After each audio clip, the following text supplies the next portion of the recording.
ወይኔ ማህደር እጭ በእናትህ አሳይመንቴን ረስቼ ወደ ቤት ተመልሼ ነው እንጂ እኮ በጠዋት ነበር ታክሲ ያዝኩትኝ። ቆይሻ አሁን ደፍሬ በሩን ላንኳኳው እንዴ? አይ እንደዛ ደግሞ ካደረኩኝ በውጤቴ ላይ ፈርጄ መሆን አለበት። ውይ ምን አይነት ቀን ነው? አንቺም ረፍዶብሽ ነው? አይረፍድብኝ እዚህ ታገኘኝ ነበር። እርሜን ገና ዛሬ ባረፍድ ከእናንተ እኩል ልክ እንደ ሰነፍ ተማሪ ልቆጠር ነው። እኔም ገና ዛሬ ነው አርፍጄ የደረስኩት። ማርፈዱ ግን የተስማማ ነው የምትመስለው። አልጸጸተኝም። የዚህ ግቢ ተማሪ ነህ? አዎ።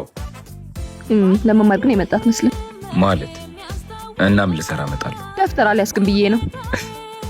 እኔም አይቼሽ አላውቅም። አርፍጄ ስለማላውቅ ይሆናል። ለማንኛውም በቃ ደፍሬም ቢሆን በሩን አንኳኩቼ እገባለሁ። ለማንኛውም ነገ ካረፈድኩ እንገናኛለን። ቻው